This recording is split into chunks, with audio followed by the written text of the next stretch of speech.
नमस्कार साई बंदगी। हम लोगों ने अपनी बात कल जहाँ से समाप्त की थी वहीं से शुरू करेंगे। कल हम लोग 5 तत्वों की बात कर रहे थे कि 5 तत्व से हमारा शरीर बना है। छित जल पावक गगन समीरा, पंच तत्व का आधम शरीरा। तो 5 तत्व हमारे शरीर में किस तरह से काम करते हैं और 5 तत्व से हमारा शरीर बनकर आता है और 5 तत्व जब नष्ट होते हैं तो वो मृत्यु को प्राप्त हो जाता है। तो इन 5 तत्वों में 25 प्रकृतियां होती हैं, यानी एक तत्व में 5 प्रकृति जो हमारे शरीर में काम करती हैं और हमारा शरीर इन्हीं प्रकृतियों से बनता है।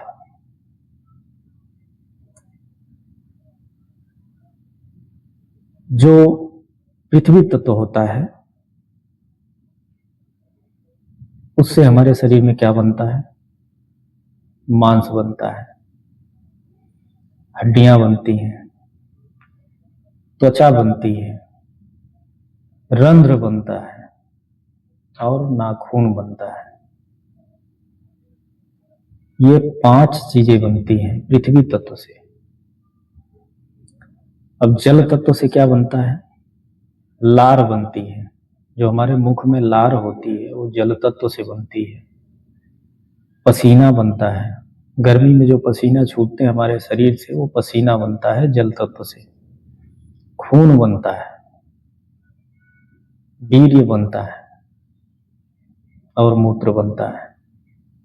इन जल तत्व से 5 प्रकृतियां बनती हैं जो कि हम लोग उस कार्य को करते रहते हैं। अग्नि तत्व से हमें भूख लगती है, प्यास लगती है, आलस्य आता है, निद्रा आती है, जम्हाई भी आती है। ये 5 प्रकृति अग्नि तत्व से होती है। वायु तत्व से क्या होता है? प्रभाव पड़ता है हमारे शरीर में। और क्या क्या होता है वायु तत्व से? बोलना। जो मैं बोल रहा हूं ये वायु तत्व का कमाल है। वायु तत्व नहीं होता तो मेरी आवाज आपके कानों तक नहीं जाती। सुनना। अगर वायु नहीं होता तो हमारे कानों तक आपकी आवाज नहीं आती। फैलना और सिकुड़ना। जो हम टाइट होते हैं या हाथ पैर फैलते हैं, उंगलियां जो चल रही हैं, ये हड्डियों का कमाल नहीं है, ये वायु तत्व का कमाल है। और बल लगाना। जैसे किसी चीज को धक्का देते हैं या उठाते हैं बाल्टी, बल लगाना वायु तत्व का कमाल है। और आकाश तत्व का क्या कमाल है? शब्द। जो हमारे दिमाग में शब्द आते हैं वो आकाश तत्व का कमाल है। जो मैं बोल रहा हूं ये मेरे शब्द जो आ रहे हैं मेरे दिमाग में आ रहे हैं, फिर मेरी जबान पर आ रहे हैं, मैं बोल रहा हूं, ये हो गया शब्द। ये आकाश तत्व का कमाल है। दूसरा रस। तीसरा गंध। चौथा स्पर्श। स्पर्श का अनुभव करते हैं हम, किसी ने हमको छुआ, जैसे हम छूते हैं, स्पर्श हुआ, ये आकाश तत्व का कमाल है। आविर्भाव। ये 5 प्रकृतियां आकाश तत्व में आती हैं। ठीक है, तो ये शरीर हम लोगों का 5 तत्वों से और 25 प्रकृति से चलता है।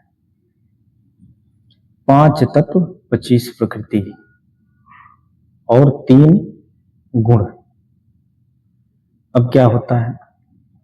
5 तत्व से हमारा शरीर बना, 25 प्रकृतियां हमारे शरीर में काम कर रही हैं और हमारे मन की अवस्था कैसे होती है? तीन गुणों से, रजोगुण, तमोगुण और सतोगुण, अनायास ही हम लोगों की भावनाएं उठती हैं। कभी इच्छा होती है रजोगुण की, जैसे हम लोग सोचते हैं कि हमारे पास अच्छे पैसे हों, अच्छा घर बार हो, धन दौलत हो। उस समय दिमाग में रजोगुण चल रहा होता है। तमोगुण, तमोगुण कब चलता है? क्रोध में, गुस्से में, तामसी भोजन करना। जैसे कोई मीठ मच्छी मुर्गा वगैरह खाता है, जो ये सब ज्यादा करता है वो तमोगुणी होता है, राक्षसी प्रवृत्ति का होता है। उससे कभी अच्छी चीज की उम्मीद नहीं की जा सकती, क्योंकि उसका स्वभाव, उसका मन, उसका दिमाग तमोगुणी रहता है।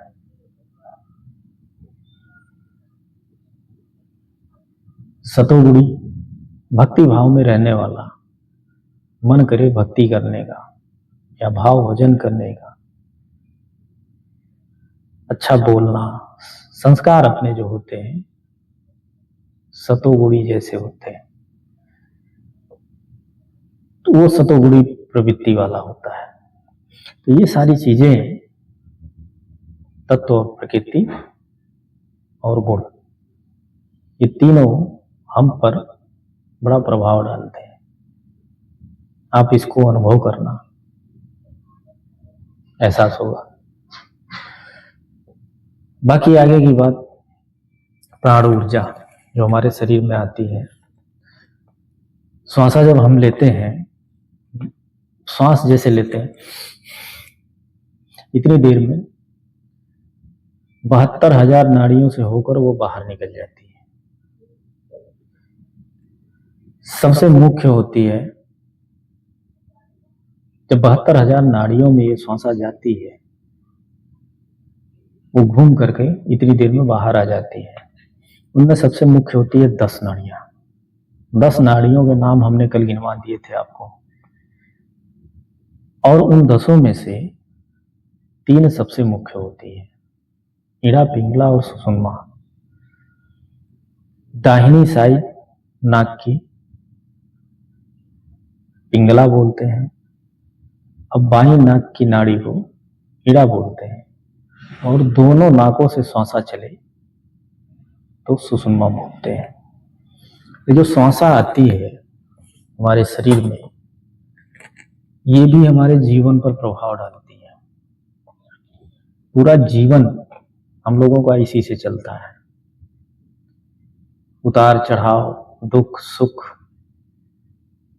हंसी खुशी, सब कुछ जितना है सब इसी के हाथों में है। हम लोग सोचते हैं कि हम लोग सब कुछ करते हैं, नहीं, हम लोग कुछ नहीं करते, हमसे करवाया जाता है। जैसे आपने देखा होगा, पुराने जमाने के लोगों ने देखा होगा, कठपुतली का नाच आप लोगों ने टीवी में देखा होगा। पहले के टाइम में ना टीवी, वीसीआर, नाच वगैरह कुछ नहीं होता था, तो कुछ सिस्टम बनाया हुआ था जो कि कठपुतली की नाच आती थी।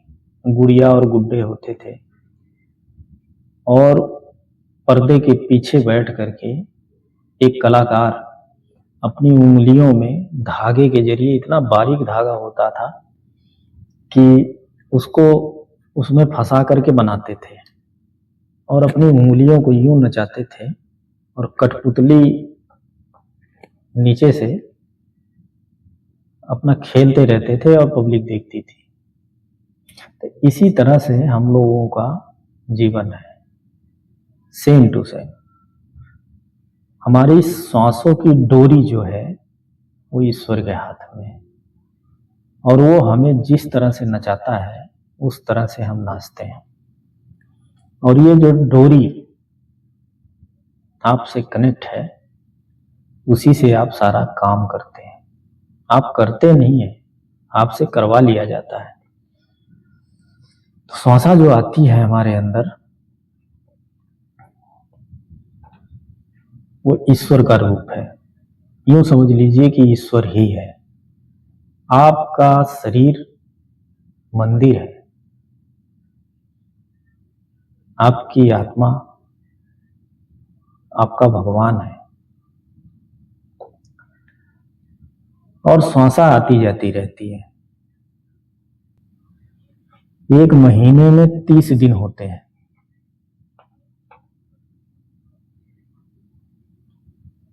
15 दिन 15 दिन, जिसमें से आप कैलेंडर उठाकर देखेंगे 15 दिन 15 दिन, 15 दिन शुक्ल पक्ष रहता है और 15 दिन कृष्ण पक्ष होता है। कृष्ण पक्ष जो होता है वो सूर्य का माना जाता है और शुक्ल पक्ष जो होता है वो चंद्र का माना जाता है। तो जिस दिन कृष्ण पक्ष का प्रथम पहला दिन हो, उस दिन जब आप सुबह उठेंगे, सबसे पहले जब सुबह उठेंगे तो आप अपनी श्वासा को चेक करना। आप जब श्वासा को चेक करेंगे तो उस दिन आपकी सूर्य नाड़ी चल रही होगी। और शुक्ल पक्ष की प्रथम प्रतिपदा वाले दिन, पहले दिन, एकम वाले दिन, आप सुबह उठना। सुबह उठकर जब अपनी श्वासा चेक करेंगे तो बाईं नाक चल रही होगी, ईड़ा नाड़ी। और अगर नहीं चल रही है तो आप समझ लीजिए कि आपका 15 दिन बड़े कष्ट में गुजरने वाला है। बड़ी बड़ी यातनाएं भुगतनी पड़ेंगी आपको 15 दिन। मान लीजिए शुक्ल पक्ष के प्रतिपदा वाले दिन, प्रथम दिन, पहला दिन, जब आप सुबह उठे तो आप चेक करें, आपकी बाईं नाड़ी चल रही होगी, जिसका नाम है ईड़ा नाड़ी, यानी चंद्र नाड़ी। अगर चल रही है तो आपका पूरे शुक्ल पक्ष तक समय अच्छा बीतेगा। और अगर नहीं चल रही है, बाई चांस मान लीजिए शुक्ल पक्ष के पहले दिन आपकी दाहिनी नाड़ी चल रही है, आप जब सुबह सोकर उठे और चेक किए तो आपकी दाहिनी चल रही है, बाई नहीं चल रही है, यानी चंद्र स्वर नहीं चल रहा है, तो आपके 15 दिन बहुत दुखमय बीतने वाले हैं। आप आजमा कर देखना। आप कैलेंडर उठाइए और उसमें देखिए 15 दिन शुक्ल पक्ष चलता है, यानी चंद्रमा बढ़ता हुआ, और 15 दिन कृष्ण पक्ष चलता है, यानी चंद्रमा घटता हुआ, यानी अंधेरी रात, अनियारा जिसको बोलते हैं गांव की भाषा में, अनियारा और उजियारा। तो अनियारा जो होता है वो कृष्ण पक्ष को बोलते हैं, उजियारा जो होता है वो शुक्ल पक्ष को बोलते हैं। तो आप जब सुबह उठेंगे तो आप चेक करेंगे शुक्ल पक्ष की पहले दिन आपकी चंद्र नाड़ी चल रही होगी। अगर नहीं चल रही है तो आपके दुखमय दिन बीतने वाले हैं 15 दिन, आप संभल कर रहिए। और अगर चल रही है तो आप 15 दिन के अंदर जिस भी काम में हाथ डालेंगे वो सफलता की ओर लेकर जाएगा, उसमें जीवन में आप सफल जरूर होंगे। तो शुक्ल पक्ष का पहला दिन, दूसरा दिन और तीसरा दिन, 3 दिन चंद्र नाड़ी चलेगी। चौथा दिन, पांचवा दिन, छठवां दिन सूर्य नाड़ी चलेगी।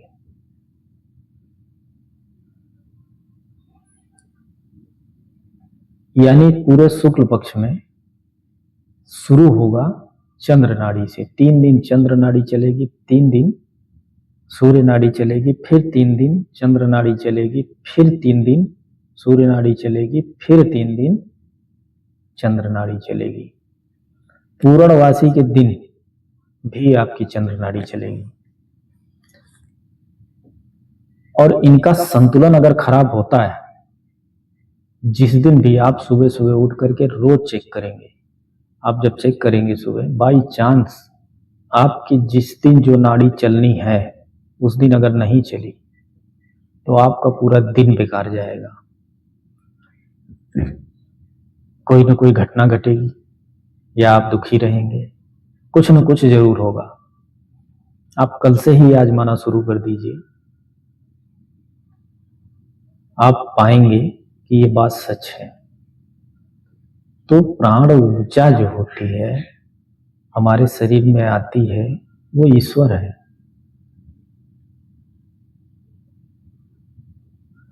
कस्तूरी कुंडल बसे मृग ढूंढे बनमाए, ऐसे घट घट साइया मूर्ख जानत ना है। कबीर साहब ने ऐसे ही नहीं कहा है। हमारे शरीर के अंदर ईश्वर का वास है और ईश्वर आता है और रोज हमको बताता है कि हमें करना क्या है।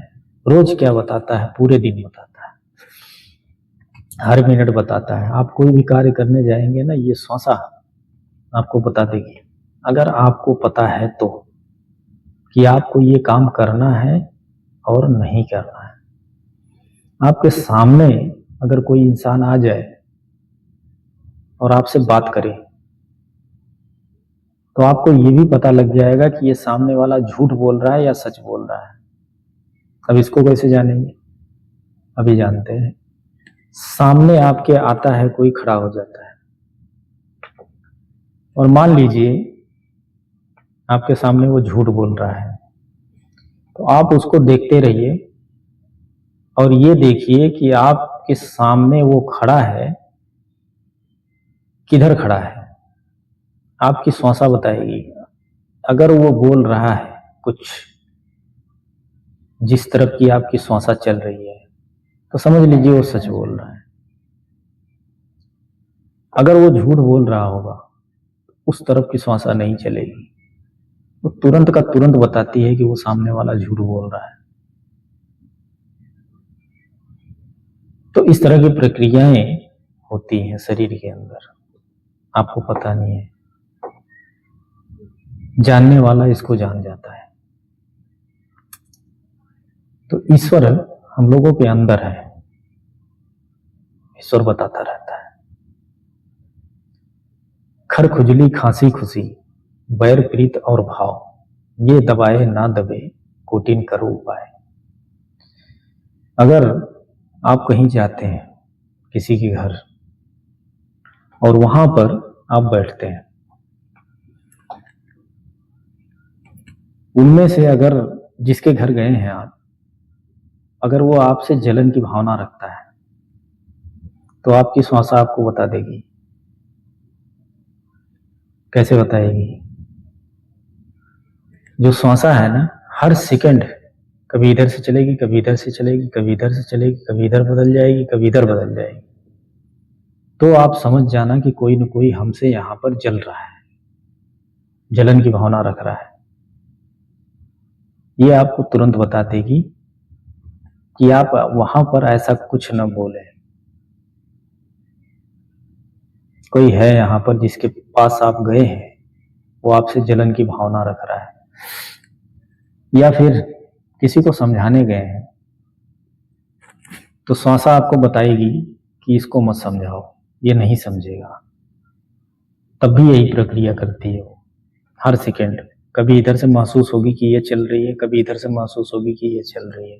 आप उसको समझाते रहेंगे, ये बताती रहेगी कि इसको नहीं समझाना, मत समझाओ। और अगर सामने वाला थोड़ा सा क्रूर दिमाग का है तो उसको कैसे समझाया जाता है? उसको समझाने के लिए एक रास्ता है। जो श्वासा चल रही है आपकी, उसको उसी तरफ रख दो और उसको समझाना शुरू करो, वो आपकी बात तुरंत समझ जाएगा। तो अब बताइए आप, ईश्वर आपके अंदर है या ईश्वर आप बाहर है? जहां हम लोग घूमने जाते हैं, ढूंढने जाते हैं, धक्के मुक्के खाते हैं, आपके अंदर है। कस्तूरी कुंडल बसे मृग ढूंढे वनमाए, ऐसे घटघट साइया मूर्ख जानत ना है। तो ये बात को मूर्ख लोग नहीं जानते। जानेगा कोई जाननहारा। जो जानने का इच्छुक होता है, जो जिज्ञासु होता है, वही इस बात को जानता है। तो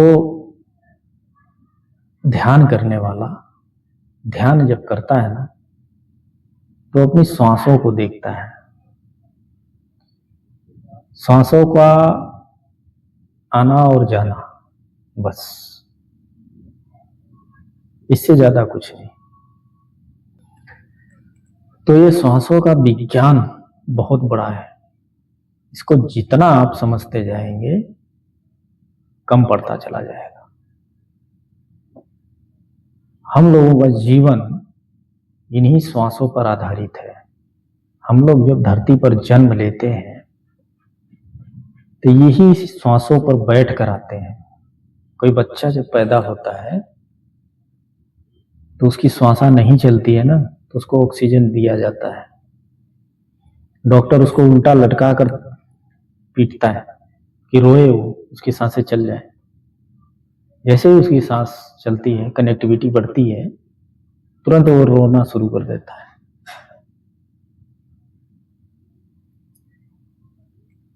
अब वो श्वासा लेकर आया है, पूरे जीवन वो उन्हीं श्वासों के आधार पर चलेगा। और एक दिन शरीर जो है जर्जर हो जाता है, तत्व क्षीण हो जाते हैं, प्रकृतियां समाप्त हो जाती हैं, तब उसकी श्वासा उखड़ने लगती है। श्वासा लेने के लिए भी शरीर के अंदर ताकत चाहिए। शरीर के अंदर जब ताकत खत्म हो जाती है, हमारा शरीर पुराना हो जाता है, तब तो धीरे धीरे क्षीण हो जाते हैं, तो हमारी श्वासा उखड़ने लगती है। तब वो श्वासा दूसरा शरीर ढूंढती है जिसमें बल हो, ताकत हो।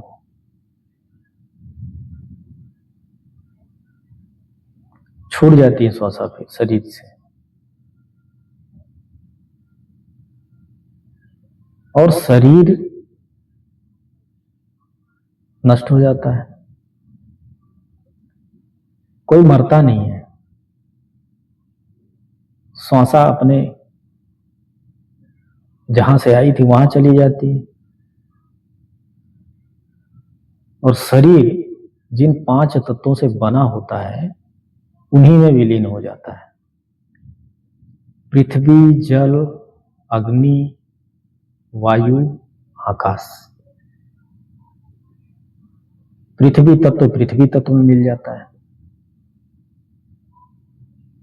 पृथ्वी तत्व क्या मिलता है? मांस, हड्डी, त्वचा, रंध्र, नाखून, पृथ्वी तत्व है। वो मिट्टी में मिल जाता है। जल तत्व में मिल जाता है, जल में मिल जाता है, लार में, पानी में, पानी में मिल जाता है। अग्नि उसको जलाकर खाक कर देती है। वायु उसको उड़ा ले जाती है। मरे हुए इंसान को जलने के बाद क्या बचता है? कुछ नहीं बचता। पृथ्वी में मिल जाता है, जल में मिल जाता है, अग्नि में मिल जाता है, वायु उसको उड़ा कर ले जाती है, आकाश उसको विलीन कर देता है, शून्य में चला जाता है, खत्म कहानी। तो हमारा शरीर बड़ा अनमोल खजाना है, यंत्र है। शरीर बड़ी अद्भुत चीजें होती हैं इस शरीर के अंदर, बस हम लोगों को पता नहीं रहता। बहुत लोग कहते हैं जो खा पी लिया वही अपना है। जीवन का उद्देश्य केवल खाना है, न पाना है। यही महामूर्खता, यही महाअज्ञान है। तो आज के लिए यहीं पे इस वीडियो को समाप्त करते हैं। फिर हम इस श्वासा को समझने के लिए अगली वीडियो में फिर चर्चा करेंगे। तब तक के लिए नमस्कार।